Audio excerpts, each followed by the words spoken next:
अब देखिए structures of gametes हो गया। अब है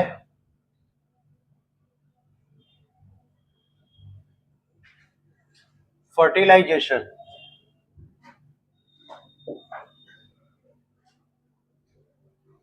तो फर्टिलाइजेशन का इवेंट होगा मेल गैमेट और फीमेल गैमेट का फ्यूजन, है ना।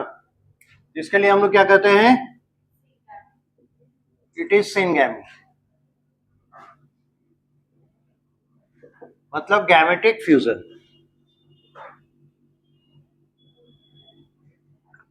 और ये फर्टिलाइजेशन कैसा है, internal fertilisation, its kind is internal fertilisation.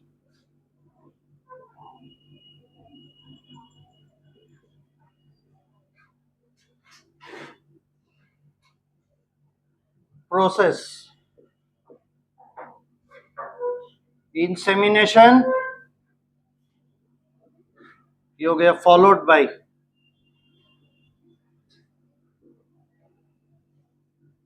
Migration of sperm sales,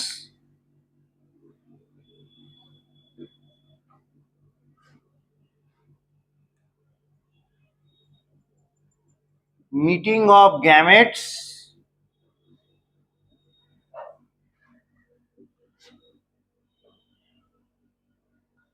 acrosomal reaction and cortical reaction,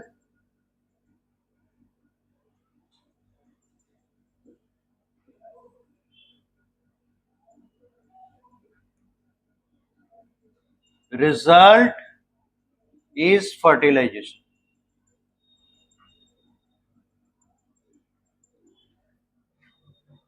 बारी बारी से देखिए, insemination, dispensing of seminal plasma with prostatic secretion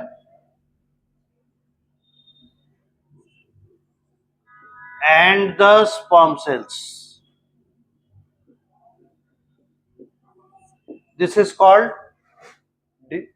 insemination. Occurs during matting.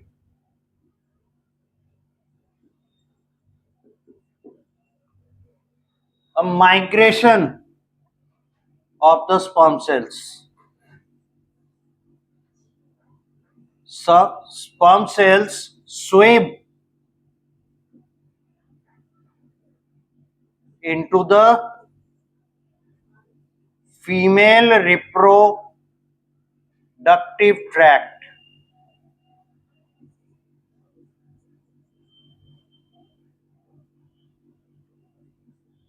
Into the female reproductive tract, and from uterus to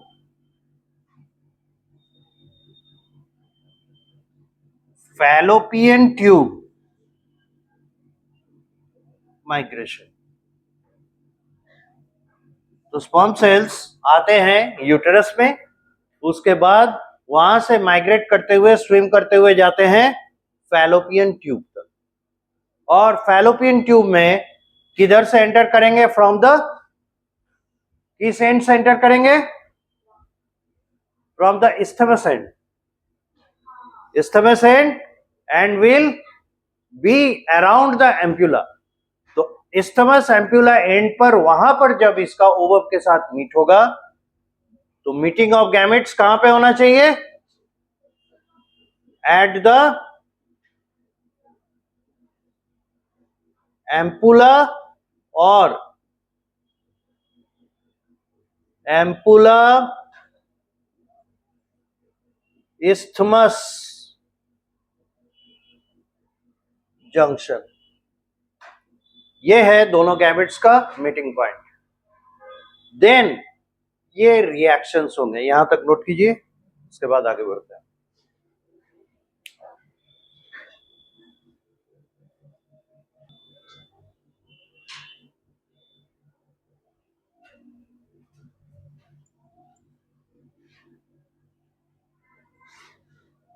जब तक उधर note कीजिएगा।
Okay, वहां तक।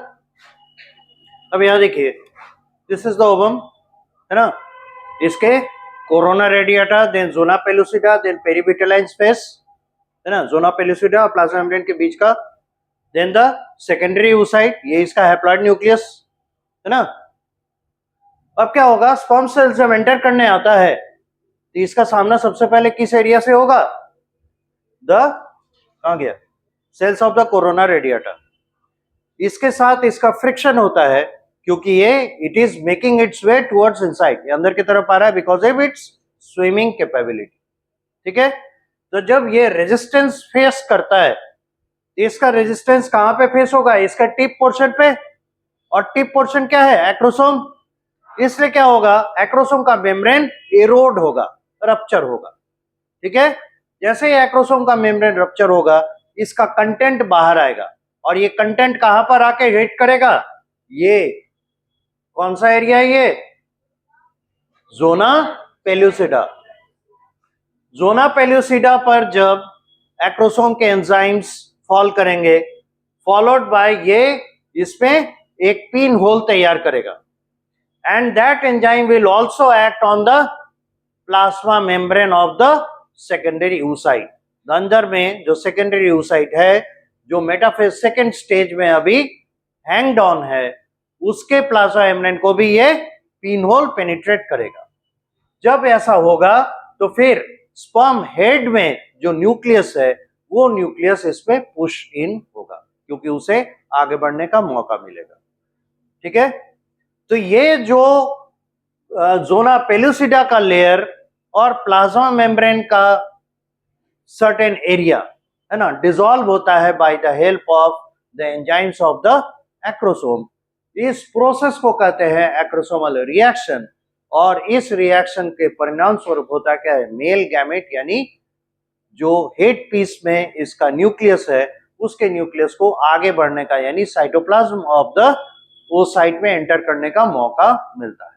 ठीक है, यहां तक और इसको कीजिए।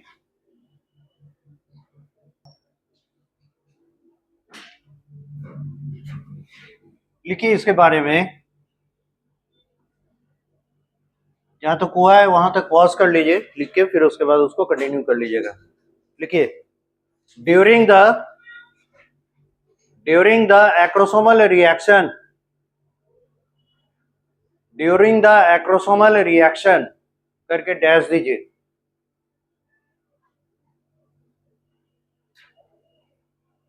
लिखिए, the sperm cells when cross,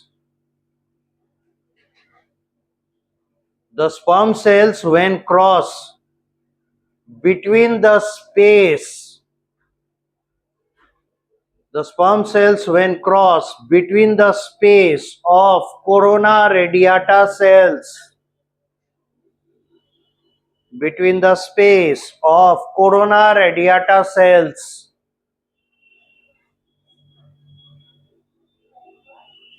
between the space of corona radiata cells, कहने का मतलब हो गया इंटरसेलुलर स्पेस, है ना, तो वही ना स्पेस है, इंटरसेलुलर स्पेस हुआ, space between the corona radiata cells, between the space of corona radiata cells, they feel the friction, they feel the friction at the tip of the headpiece, at the tip of the headpiece. So at the tip of the headpiece, so the acrosome membrane, so the acrosome membrane, so the acrosome membrane gets eroded, ERODED मतलब उखड़ जाना, टूट जाना, gets eroded and its enzyme comes out and its enzyme content कर दीजिएगा, its enzyme content comes out and its enzyme content comes out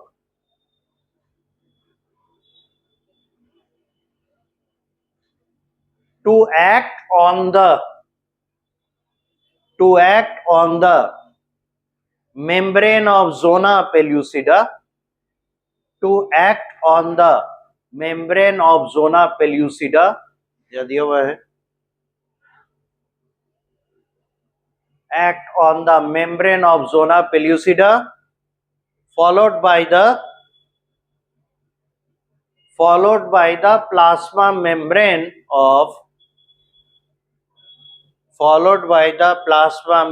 of secondary oocyte, followed by the plasma membrane of secondary oocyte, full stop। तो लिखिएगा, due to enzyme action, अगला point कर लीजिए, due to enzyme action,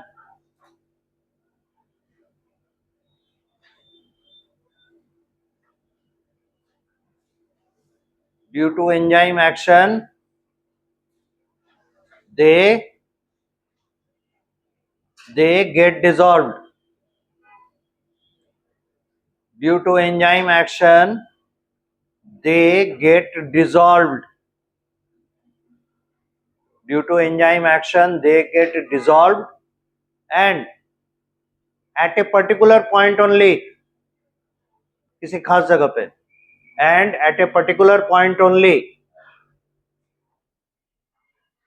and at a particular point only, full stop. इसे में लिखिएगा therefore, therefore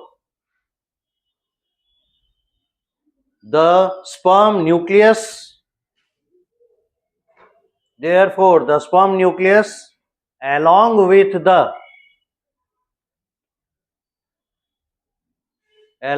with the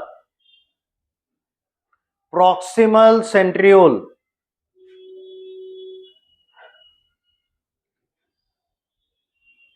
therefore the sperm nucleus along with the proximal centriole entry occurs into the cytoplasm of secondary oocyte. Into the cytoplasm, entry occurs into the cytoplasm of secondary oocyte. Entry occurs into the cytoplasm of the secondary oocyte.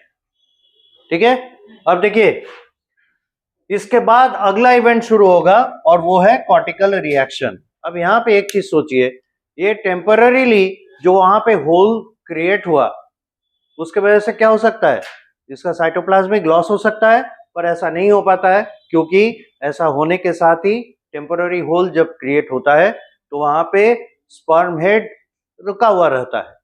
ठीक है, sperm head उसके ऊपर रुका हुआ रहता है और उसमें से इसका मेल न्यूक्लियस और प्रॉक्सिमल सेंट्रियोल एंटर करता है। बाय द टाइम ये जो होल है, टेम्पररी होल है, वो सील होने लगता है और स्पर्म हेड बाहर ही रह जाता है अलोंग विथ इट्स टेल। इसलिए complete entry of the sperm cell doesn't happen. Number 1, पहला चीज क्या होगा, इसका केवल और केवल न्यूक्लियस और प्रॉक्सिमल सेंट्रियोल का डिलीवरी होगा इनसाइड, है ना, ट्रांसफर होगा। Entire sperm cell doesn't enter into the plasma membrane, ये क्या कहते हैं, साइटोप्लाज्म। सेकेंडली, इसे एक और चीज का ध्यान रखना है ओवम सेल को कि ये पॉलीस्पर्मी ना करे, मतलब एक से अधिक स्पर्म सेल्स को अपने न्यूक्लियस डिलीवर करने का मौका ना मिले। ठीक है, सो दैट, और इसी के लिए उसे क्या करना है, अपने सराउंडिंग को ऐसे चेंज करना है ताकि फर्दर कोई भी स्पर्म सेल इसमें एंटर ना कर सके। And that prevention entry process is called cortical reaction. ठीक है, तो अब क्या होगा, नेक्स्ट है कॉर्टिकल रिएक्शन। तो इसे बार बार कॉर्टिकल रिएक्शन क्यों कहा जा रहा है, क्योंकि इसमें क्या होंगे, जैसे ही स्पर्म सेल का न्यूक्लियस एंटर करता है इसे एक पॉजिटिव सिग्नल जाता है और इस पॉजिटिव सिग्नल के कारण इसके, है ना, सराउंडिंग में जो फॉलिकुलर सेल्स रहते हैं, जो रह गए थे, वो फॉलिकुलर सेल्स चेंजेस लाते हैं, एंजाइमेटिक चेंजेस लाते हैं सराउंडिंग में, और उन एंजाइमेटिक चेंजेस के कारण क्या होते हैं, ये जो सेल्स ऑफ कोरोना रेडियाटा है इनके बीच का गैप सील हो जाता है। ठीक है, इनके बीच का गैप जब सील हो जाएगा तो ये impermeable to further any kind of sperm cell होंगे। ठीक है, इसी को कॉर्टिकल रिएक्शन कहा जाता है। So when the nucleus of the sperm cell enters, it sends a positive signal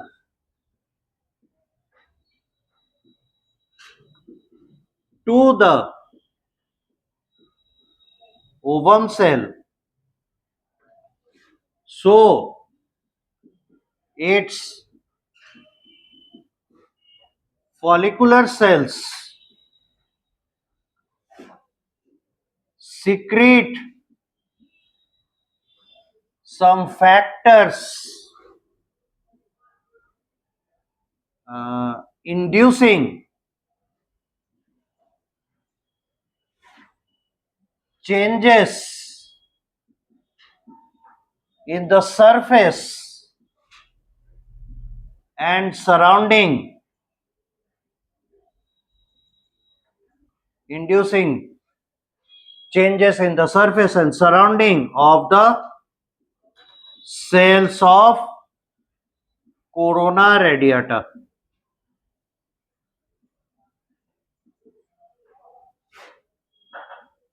Thus, the intercellular space between them disappears and it becomes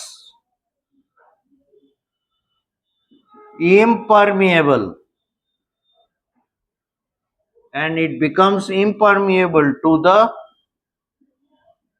sperm cells entry. This is cortical reaction.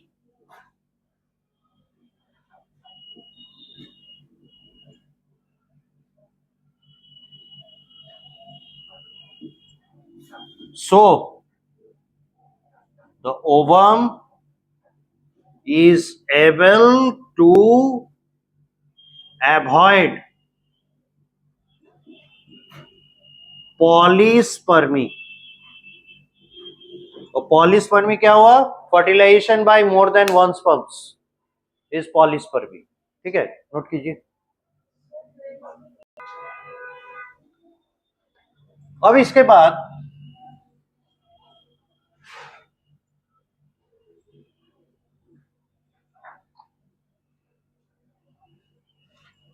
अभी देखिए, mail nucleus अंदर पहुंचा है cytoplasm में. अब cytoplasm में पहुंचने के बाद इसके साथ कुछ फैक्टर्स भी एंटर करते हैं और वो फैक्टर्स क्या करते हैं? मदद करते हैं ओवम सेल यानी सेकेंडरी oocyte को अपना माइटोसिस करें, मियोसिस सेकेंड को कंप्लीट करने के लिए. क्योंकि जब तक वो मियोसिस सेकेंड कंप्लीट नहीं करेगा वो फीमेल गैमेट कंफर्म नहीं हुआ, फुल्ली फॉर्म्ड नहीं हुआ, ये अभी टेम्परेरीली अरेस्टेड स्टेज में है. When the, तो वहां तक लिखे थे cortical reaction followed by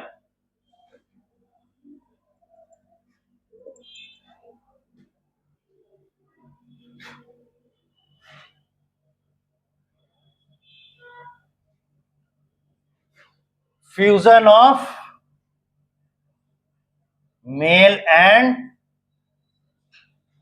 female nuclei. ये होना है. इसमें होगा क्या? When the male nucleus enters cytoplasm of secondary oocyte, it forms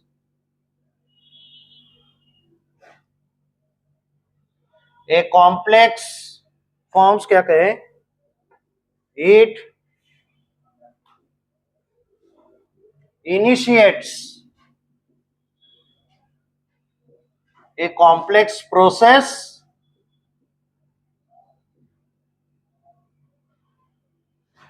and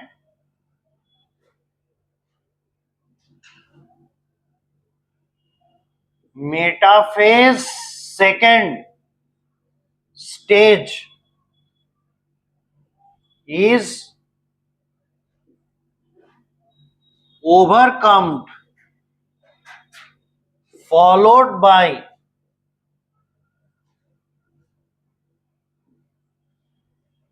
anaphase promoting complex formation.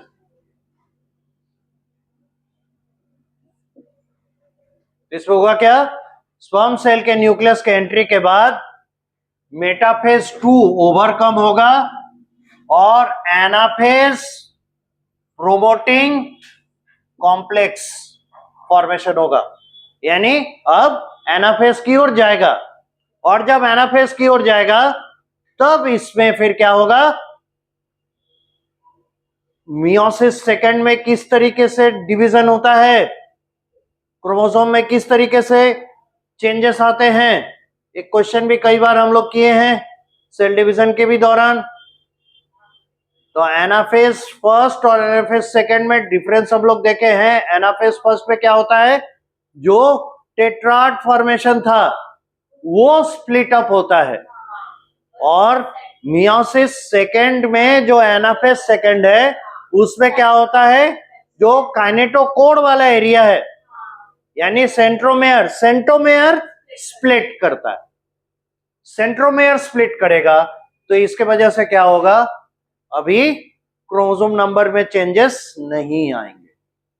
ठीक है, तो फिर एनाफेज सेकंड के बाद टेलोफेज सेकंड आएगा, फॉलोड बाय साइटोकाइनेसिस सेकंड। अब साइटोकाइनेसिस सेकंड के बाद दो डॉटर सेल्स बनने हैं, तो होगा क्या, now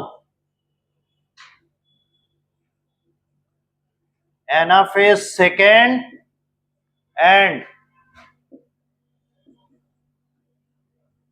telophase second completes two daughter cells form,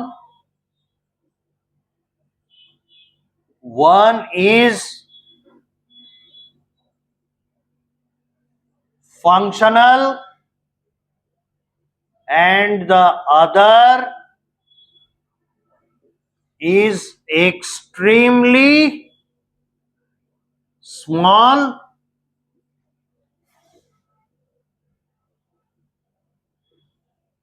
daughter cell. This small daughter cell is second polar body. ये है नॉन फंक्शनल, ये होगा नॉन फंक्शनल। ठीक है, यहां तक नोट कीजिए, अभी भी फ्यूजन नहीं हुआ है। अब देखिए,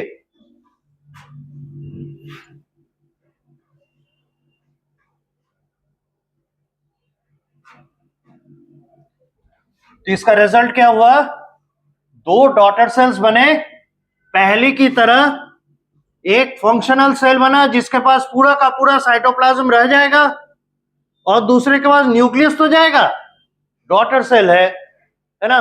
क्रोमोसोमल डिवीजन हुए तो क्रोमैटिन फाइबर्स तो अलग हुए ही ना, स्प्लिटिंग हुआ तो होने के बाद न्यूक्लियस तो बनेगा, लेकिन उसको क्या मिलेगा, उसको साइटोप्लाज्म नहीं मिलेगा, and that will be the second polar body.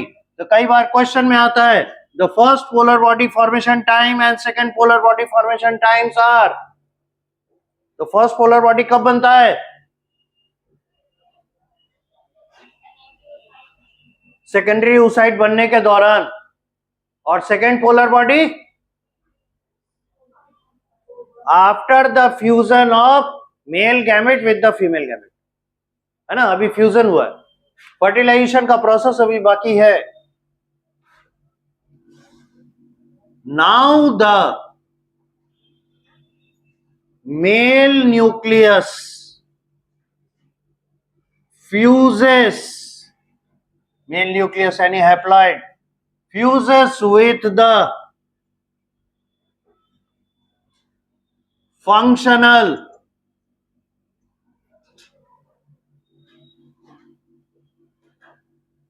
nucleus of the female gamete,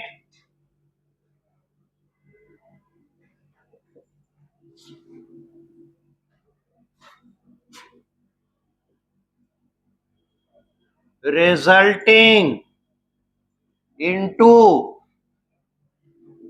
a new cell zygote. This is completion of fertilization.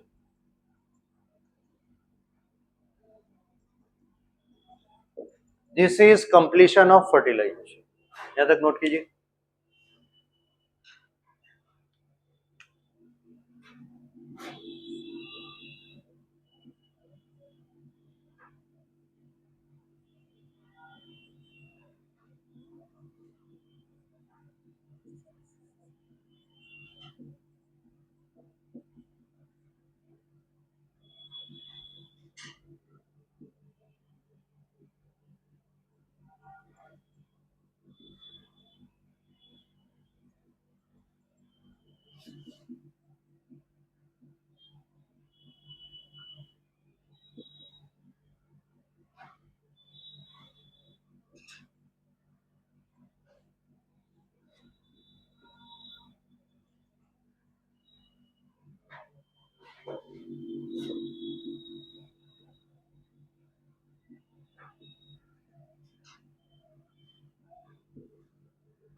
देखिए नोटेड बाई में दो तीन इंपॉर्टेंट बातें हैं. एक है एपीसी एनाफेज प्रोमोटिंग कॉम्प्लेक्स और दूसरा एमपीएफ मेटाफेज प्रोमोटिंग फैक्टर.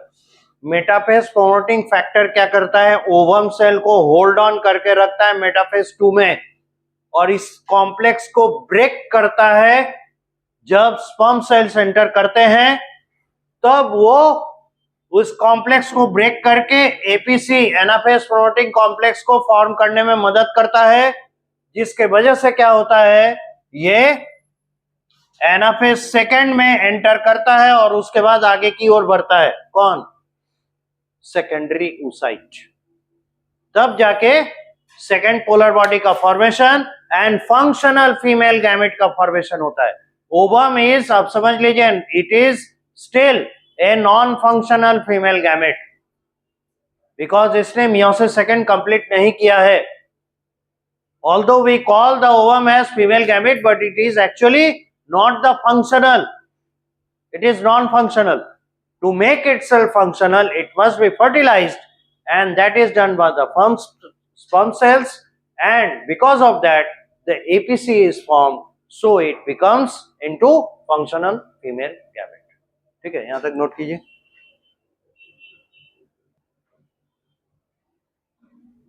इसके बाद है इम्प्लांटेशन.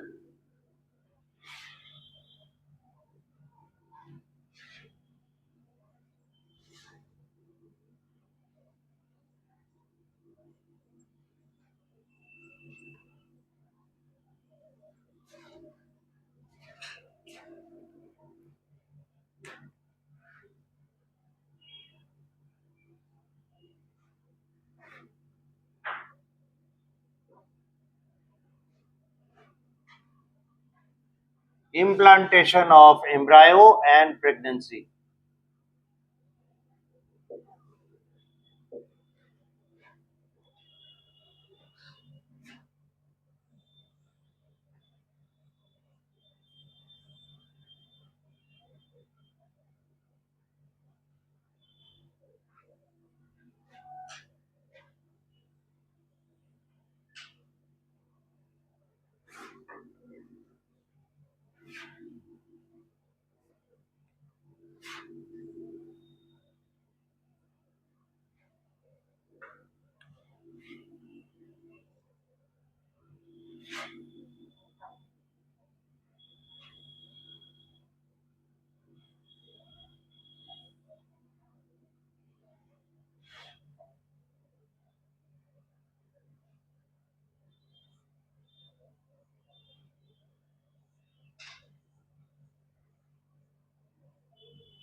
स्ट्रक्चर देख के समझ में आ ही रहा है, यह है ओवरी,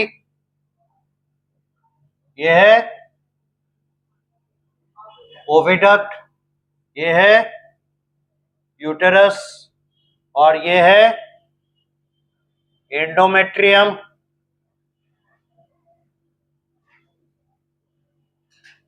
वॉल, ये एरिया सर्विक्स। ओव्यूलेशन होगा तो बाहर आया ओवम,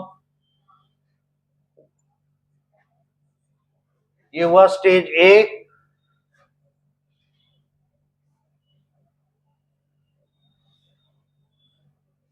ये हुआ स्टेज बी।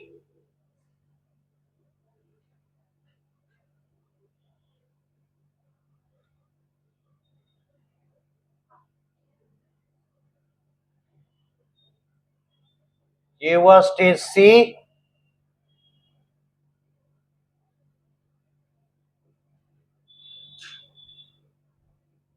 फर्टिलाइजेशन,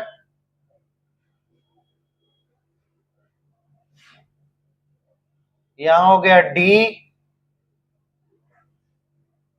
यहां हो गया ई, F,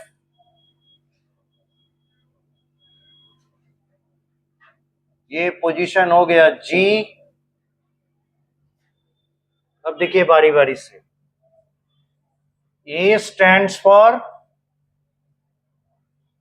ovulation and the ovum at infundibulum, ठीक है। अभी भी है haploid. Position number B, migrating ovum, किस वजह से? Due to fallopian tube contraction, या ऐसे कर सकते हैं due to the ciliary movement of the ciliated epithelium of the fallopian tube, इसका माइग्रेशन हो रहा है। तो यह है बी में माइग्रेटिंग ओवम। सी, ये है at ampulla, site of fertilisation.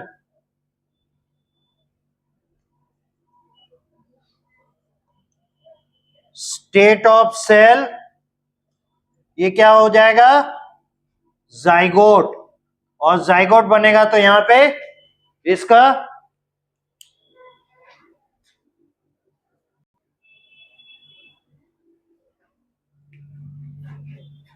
Position number D, capital में चल रहे हैं। यहां पे इसका नंबर ऑफ सेल, ये पहला डिवीजन करेगा बाय फर्स्ट क्लीवेज। अब है पोजीशन नंबर ई, यहां होगा फिर से नंबर ऑफ सेल, ये हो जाएगा 4 और ये है by second cleavage.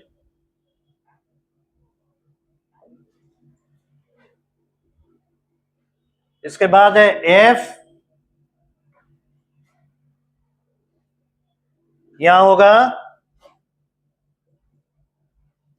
Number of cells equal to 8 by third cleavage.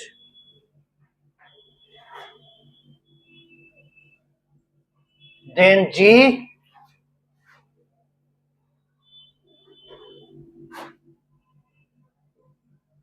number of cells between 16 to 32 due to fourth and fifth cleavage. यानी 16 से 32 सेल स्टेज तक ये कहां पहुंच जाएगा? यूटेरस के वॉल पे. और यूटेरस के वॉल का वो हिस्सा है एंडोमेट्रियम. तो ये लगातार ट्रेवल कर रहा है, ये अपने आप नहीं करेगा. यहां जो फैलोपियन ट्यूब के इनर वॉल पे जो सिलिया हैं, सिलिएटेड एपिथेलियम के, उनके मूवमेंट के कारण ये फर्टिलाइज्ड ओवम है ना, या कह सकते हैं फर्टिलाइज्ड फीमेल गैमेट, ये आगे की ओर माइग्रेट कर रहा है. और उसके बाद ये इस जगह पे जी पोजीशन पर आ रहा है, जो थोड़ा सा और शिफ्ट करेगा और यहां पे होगा, ये है एच पोजीशन. और एच पोजीशन होगा पॉइंट ऑफ इम्प्लांटेशन. ये होगा पॉइंट ऑफ इम्प्लांटेशन. और इस जगह पे थोड़ा सा है ना स्लाइड डिप्रेशन नजर आता है at the wall of the endometrium. एक चीज देखिएगा, जब हम लोग दिखाते हैं इम्प्लांटेशन और जब आप देखिएगा placenta formation and followed by umbilical cord development. Umbilical cord समझते हैं ना, जिसके थ्रू मदर के है ना fetus तक फूड मटेरियल और जितने भी न्यूट्रिएंट्स हैं, ब्लड सप्लाई है for oxygen and carbon dioxide है ना, एक्सचेंज एटसेट्रा, इन सब के लिए जो कॉर्ड है वो होता है अम्बिलिकल कॉर्ड. उसका फॉर्मेशन साइट देखिएगा यहां से रहता है, जबकि दिखाते हैं इम्प्लांटेशन साइट यहाँ. तो एक्चुअली क्या है, इम्प्लांटेशन समझाने के लिए दिखाया गया है, but actually this is not the site of implantation. Implantation happens near about at this point. और ये एरिया कहलाता है यूटेरस का fundus. And this is the thickest portion of the uterus. Thickest portion होने के पीछे इससे दो बेनिफिट होते हैं इस एरिया को. पहला, इसमें मस्कुलर वॉल काफी है, और दूसरा, इसमें tissue mass and the blood vessels are huge, plenty. तो इम्प्लांटेशन उसी जगह पे होना सबसे ज्यादा सक्सेसफुल होता है जहां पे उसे ब्लड सप्लाई अधिक से अधिक मिल सके, क्योंकि ये पूरी तरह से न्यूट्रिशन पे डिपेंडेंट होता है. किस पे? मदर के ऊपर, है ना. इसके पास योक नहीं होता जिससे कि वो अपना न्यूट्रिशन खुद ले. जैसे आप बर्ड्स में देखेंगे है ना, उनके एग्स में देखेंगे, उसमें योक रहता है, येलो पोर्शन रहता है ना. That is actually the nutrition for the developing embryo, है ना, क्योंकि वो तो मदर बॉडी से डायरेक्ट कांटेक्ट में है नहीं. तो योक में जो न्यूट्रिएंट है that will be supplied to the developing young one so that it can get its nutrition. पर ह्यूमन के केस में, स्पेशली मैमल के केस में, ये चीज नहीं है. उन्हें न्यूट्रिशन सप्लाई मिलता है मदर्स बॉडी से. ठीक है, इसीलिए वो पोर्शन उसके लिए सबसे ज्यादा बेटर होता है जहां पे ब्लड सप्लाई अधिक होता है. इसीलिए इसका इम्प्लांटेशन फंडस साइट में होता है. इस साइट में बस समझाने के लिए बताया जाता है. ठीक है, यहां तक नोट कीजिए.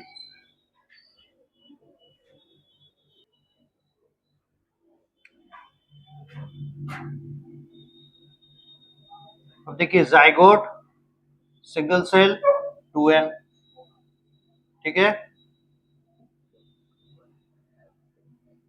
First cleavage. देखिए, सेल डिवीजन और क्लीवेज के बीच में अंतर क्या है, यहीं पे आपको देख के पता चल जाएगा.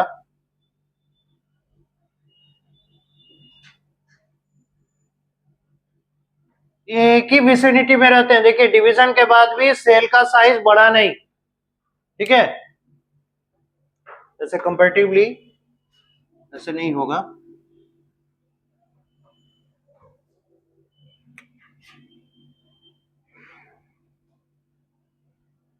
ये 2n, दिस इज जाइगोट.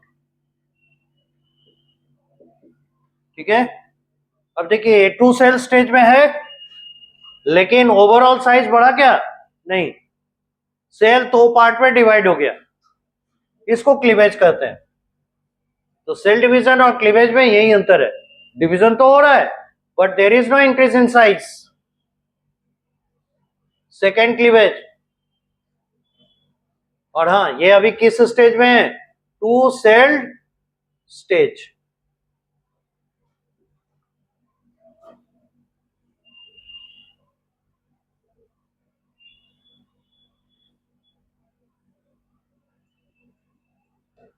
ये 4 सेल्ड स्टेज।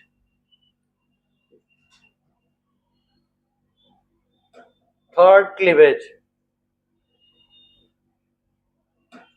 तो ये जो ओवरऑल पहले साइज था वो साइज नहीं बदलेगा, सेल का नंबर बढ़ता जाएगा लेकिन साइज घटता जाएगा।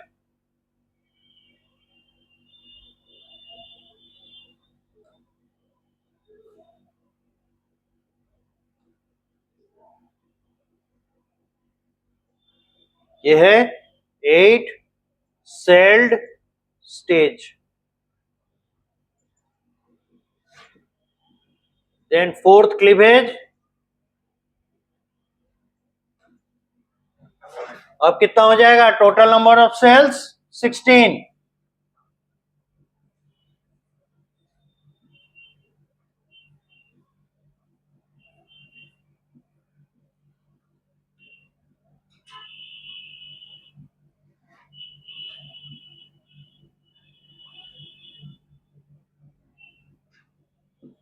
अब ये जो डॉटर सेल्स देख रहे हैं,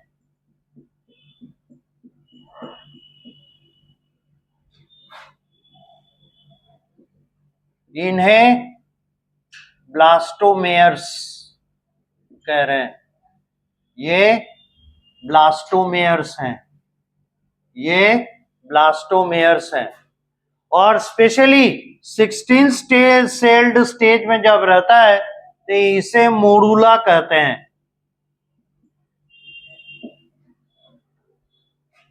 पर अभी भी इम्प्लांटेशन के लायक नहीं बना। इम्प्लांटेशन के लायक तब बनेगा जब ये 32 सेल्ड स्टेज में आएगा, फिफ्थ क्लीवेज। ये आएगा 32 सेल्ड स्टेज, और 32 सेल्ड स्टेज में बनने आने के बाद ये क्या होगा, 2 लेयर में अपने आप को डिस्ट्रीब्यूट करेगा। सभी सेल्स जो हैं 2 लेयर में डिस्ट्रीब्यूट होंगे।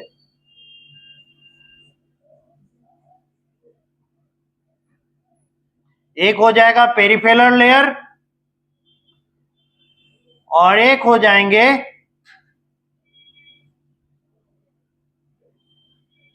Collection of sales. और बीच में एक फ्लूइड फील्ड स्पेस बनेगा।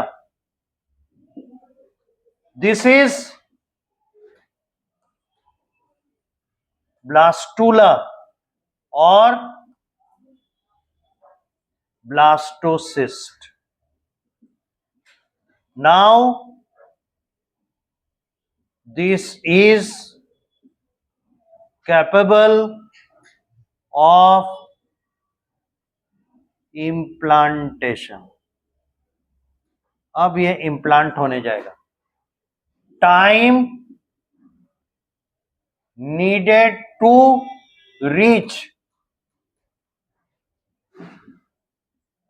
blastocyst stage between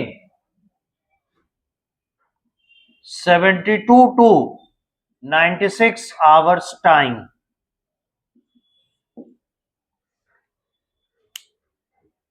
और इसीलिए बहुत बार सुनते होंगे आई पील्स या इमरजेंसी पील्स जो यूज होते हैं वो इस ड्यूरेशन में, है ना, उसको यूज किया जाता है ताकि जो यूटरस है वो इम्प्लांटेशन के लायक न रहे, यानी वो फेवर न करे इस ब्लास्टोसिस्ट को इम्प्लांट होने के लिए।